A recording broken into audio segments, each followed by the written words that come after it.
Dalam video ini, kita akan membahas 15 fakta mengejutkan tentang negara yang paling banyak menarik rasa ingin tahu di dunia, Tiongkok. Selamat menonton. 1. Pasar pernikahan. Jika Anda berkunjung ke Taman Rakyat di Shanghai pada akhir pekan, Anda akan melihat pemandangan yang sangat menarik. Ratusan orang tua berdiri dengan payung, di mana mereka menggantungkan informasi tentang anak-anak mereka. Usia, tinggi badan, berat badan, gaji, tingkat pendidikan, apakah merokok, bekerja di mana, bahkan detail seperti belum pernah menikah, pemilik rumah, pegawai negeri, pun dicantumkan. Namun, yang paling mencolok dari pasar ini adalah, sebagian besar anak muda tidak tahu menahu tentang iklan tersebut, atau meski tahu, mereka malu dan menjauh. Sebab di Tiongkok, anak-anak muda kini menunda pernikahan. Bahkan sebagian memilih untuk tidak menikah sama sekali. Tetapi bagi keluarga, hal ini tidak bisa diterima. Maka orang tua mencari jalan keluar dengan cara tradisional. Putri saya bergaji bagus tapi terlalu pilih-pilih. Putra saya rajin tapi pendiam. Kalimat seperti inilah yang sering terdengar di taman. Metode perjodohan tradisional di dunia modern ini banyak bercerita tentang struktur keluarga dan pandangan masyarakat Tiongkok terhadap pernikahan. 2. Kota hantu. Saat ini, di Tiongkok terdapat sekitar 65 juta apartemen kosong. Jumlah itu cukup untuk menampung seluruh populasi Britania Raya. Kota-kota ini direncanakan, dibangun, tetapi tidak pernah terisi. Jalanan kosong, gedung apartemen dengan lampu menyala namun tak berpenghuni, pusat perbelanjaan megah tapi sunyi. Salah satu contoh paling mencolok adalah kota Ordos di Mongolia Dalam. Dibangun di tengah gurun, kota modern ini dirancang untuk 300.000 orang, lengkap dengan gedung pemerintahan, pusat budaya, jalan raya lebar, dan apartemen mewah. Namun, kini hanya 30.000 orang yang tinggal di sana. Sisanya membuat kota itu tampak seperti lokasi syuting film. Masalah ini tidak hanya terjadi di Ordos.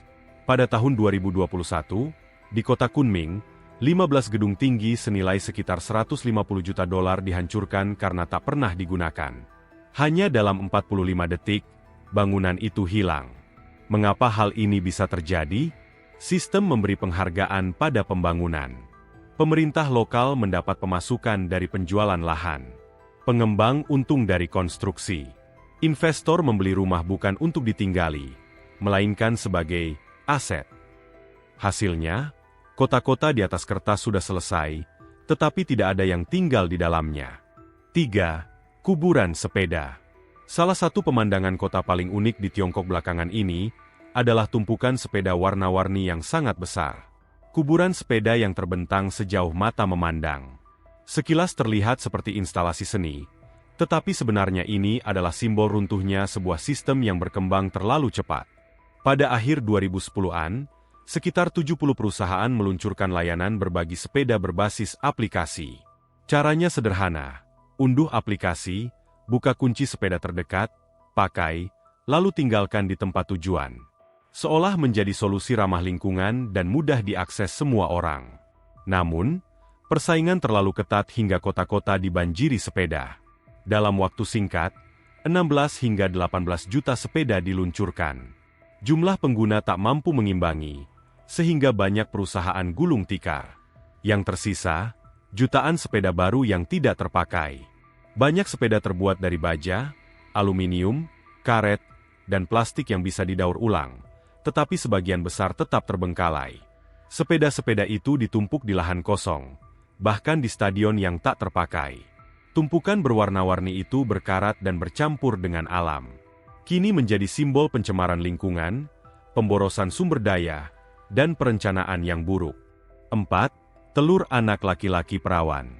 Kota Dongyang di Provinsi Zhejiang dikenal dengan tradisi unik yang tak ada duanya di dunia. Telur anak laki-laki perawan. Setiap musim semi, makanan ini disiapkan dengan bantuan anak laki-laki usia sekolah dasar. Hidangan ini dianggap sebagai kelezatan lokal sekaligus warisan budaya tak benda yang diakui UNESCO. Namun, detailnya cukup mengejutkan. Prosesnya dimulai dengan merebus telur dalam urin segar anak laki-laki. Ya, Anda tidak salah dengar. Setelah itu, telur dikupas dan direbus lagi dengan cairan yang sama. Prosini du lancer lama berari-ari yinga, puti telur manjadi kekunangan dan kuning telur berubah keijoan. Menurut pengobatan tradisional Tiongkok, metode ini diyakini mampu menyejukkan tubuh, melancarkan peredaran darah, dan menyeimbangkan energi. Namun, kalangan medis modern memperingatkan bahaya dari segi kebersihan dan kesehatan. 5. Kursus mencari suami. Kebijakan satu anak. Selama 35 tahun diterapkan di Tiongkok, dan karena anak laki-laki lebih dihargai, jumlah kelahiran laki-laki jauh lebih tinggi daripada perempuan. Akibatnya, kini lebih dari 40 juta pria di Tiongkok tidak bisa menemukan pasangan hidup. Jumlah itu hampir sama dengan populasi Kanada. Ketidakseimbangan ini melahirkan sebuah industri baru, kursus mencari suami. Ya, para wanita mengikuti pelatihan khusus untuk menemukan suami yang baik. Kursus berdurasi rata-rata 30 jam ini, biayanya sekitar $380.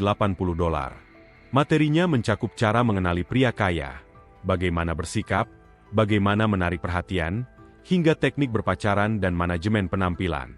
Yang ironis adalah, meski jumlah wanita sedikit, banyak dari mereka tetap selektif dalam memilih pasangan.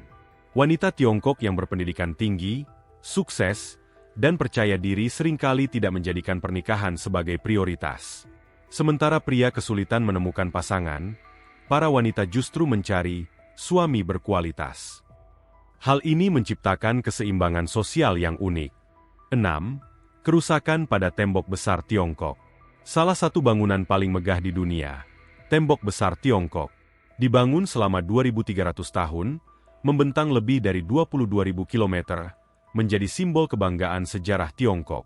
Namun, sebuah peristiwa pada tahun 2023 menunjukkan bahwa sejarah tidak hanya bisa tercatat lewat pembangunan, tetapi juga lewat kelalaian.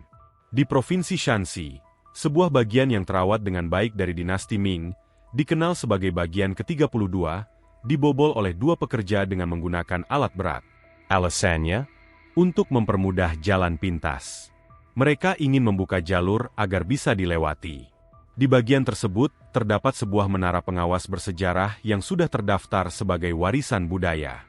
Namun intervensi ini menyebabkan kerusakan besar, hingga para ahli menyatakan bahwa hal itu tidak dapat diperbaiki lagi.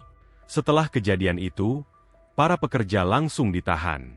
Pihak berwenang menyebut tindakan tersebut bukan sekadar perusakan, melainkan sebuah serangan serius terhadap warisan nasional.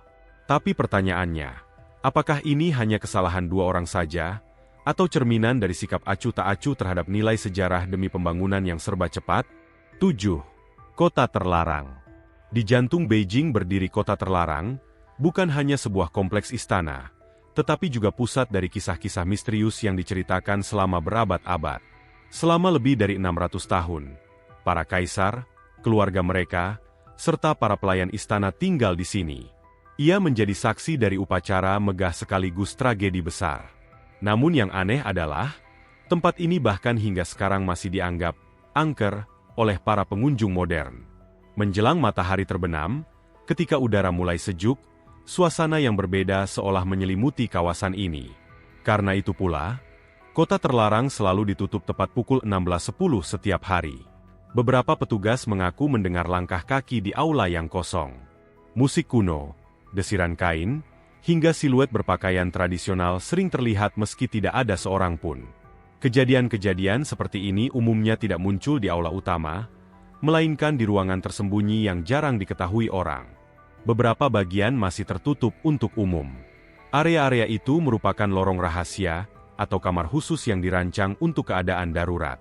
Para pekerja mengaku merasa tidak nyaman ketika berada di sana.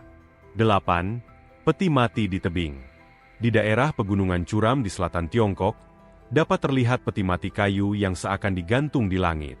Tergantung di dinding tebing, kadang ratusan meter dari permukaan tanah, peti-peti ini adalah jejak tradisi kuno berusia ribuan tahun. Suku Bao dan kelompok etnis lainnya tidak mengubur orang mati di tanah, melainkan menempatkan mereka di tebing.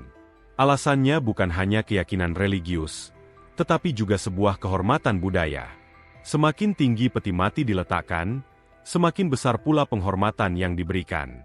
Hingga kini, masih ada beberapa peti yang tetap bertahan di tempatnya.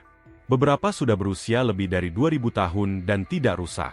Pada masa lalu, orang-orang menggunakan tali, pancang, dan platform sederhana untuk membawa jenazah ke pegunungan. Tanpa peralatan modern, mereka dengan berani memanjat tebing curam demi melaksanakan tradisi ini. 9. Gedung pencakar langit untuk babi. Cina memelihara 50% dari babi di seluruh dunia. Bayangkan, jumlah babi di sini bahkan lebih banyak daripada populasi Amerika.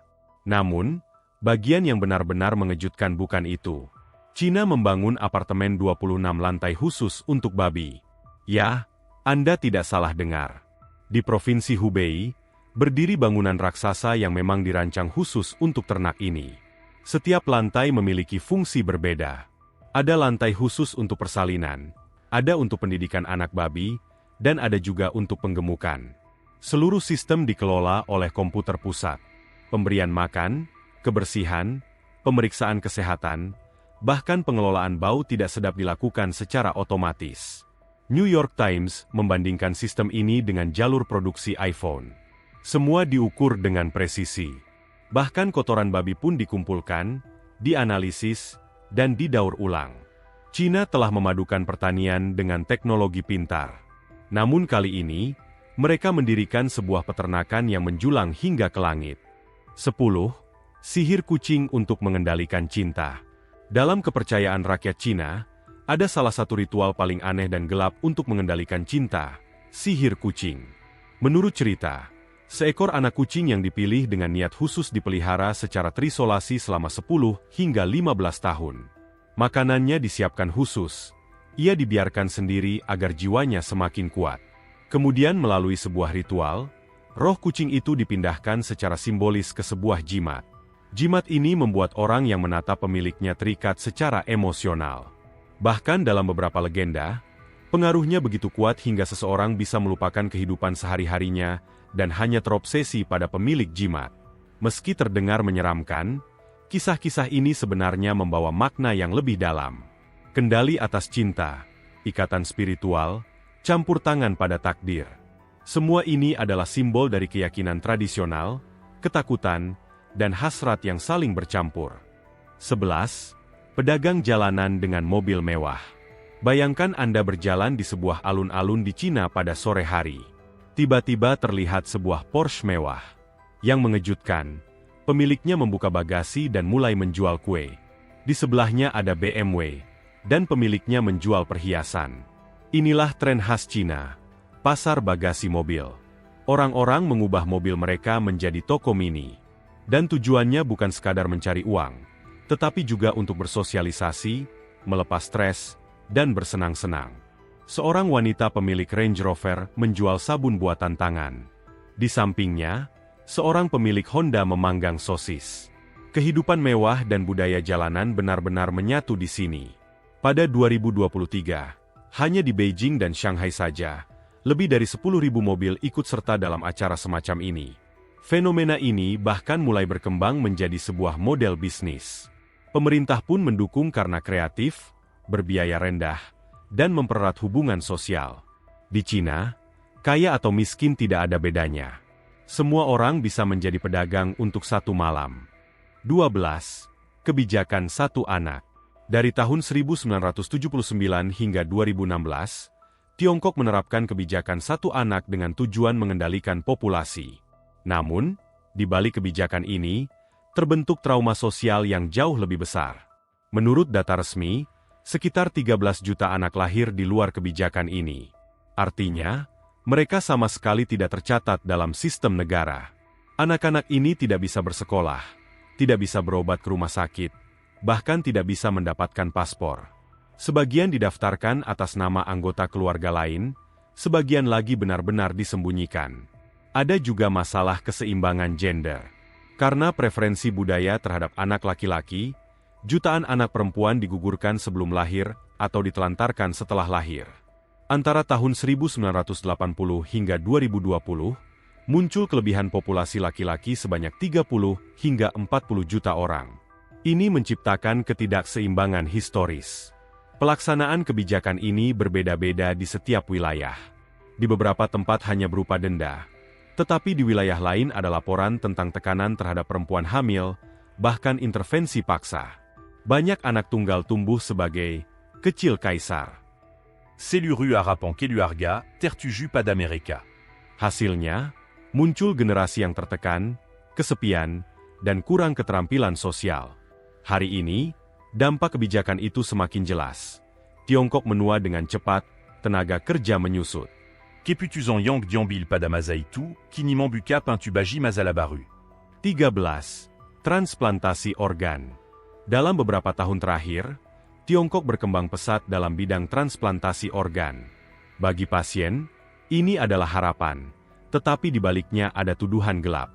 Menurut Organisasi Hak Asasi Manusia Internasional, sebagian transplantasi organ di Tiongkok mungkin dilakukan tanpa persetujuan, terutama pada tahanan politik dan kelompok minoritas agama, seperti praktisi Falun Gong dan Muslim Uighur, yang diduga diperiksa kesehatannya untuk kecocokan organ. Beberapa rumah sakit mampu menyediakan organ dalam hitungan hari, bahkan dengan kecocokan penuh. Hal ini menimbulkan banyak tanda tanya, sebab di negara lain proses ini bisa memakan waktu berbulan-bulan hingga bertahun-tahun. Data resmi menunjukkan jumlah transplantasi tahunan lebih rendah, tetapi penelitian independen memperkirakan antara 60.000 hingga 100.000 transplantasi dilakukan setiap tahun. Perbedaan ini sangat signifikan. Ada juga laporan yang menyebutkan adanya kerjasama antara manajemen rumah sakit dan aparat hukum. Beberapa mantan tahanan mengaku hanya dipanggil untuk pemeriksaan organ, lalu dikembalikan tanpa tahu apa yang sebenarnya terjadi. 14. Tahun Baru Imlek, migrasi terbesar. Setiap tahun, ada masa ketika jalan-jalan di Tiongkok penuh sesak. Itulah Tahun Baru Imlek, atau Festival Musim Semi. Perayaan ini bukan sekadar liburan, melainkan pergerakan manusia terbesar di dunia. Pada 2023, terjadi sekitar 3,5 miliar perjalanan. Dimanapun mereka berada, orang Tiongkok berusaha pulang ke kampung halaman untuk berkumpul dengan keluarga. Perayaan ini berlangsung 15 hari. Ada kembang api, angpau berisi uang, makanan tradisional, dan yang paling ditunggu-tunggu, gala festival musim semi CCTV yang ditonton lebih dari 1 miliar orang. Selain itu, kalender Tiongkok setiap tahunnya dilambangkan dengan hewan berbeda. Tikus, kerbau, naga, kelinci. Setiap hewan dipercaya membawa energi dan keberuntungan tersendiri. Warna merah dan suara ledakan dipercaya mampu mengusir roh jahat. Tahun Baru Imlek adalah momen untuk menghubungkan masa lalu, memperkuat ikatan keluarga, dan menatap masa depan dengan harapan. Perayaan ini menampilkan jiwa sejati sebuah bangsa, berakar kuat, penuh keramaian, dan syarat emosi. 15. Jutaan orang tinggal di gua. Gedung pencakar langit mungkin menjulang tinggi di kota-kota besar Tiongkok, tetapi di beberapa wilayah, sekitar 35 juta orang masih tinggal di gua. Ya, di zaman modern.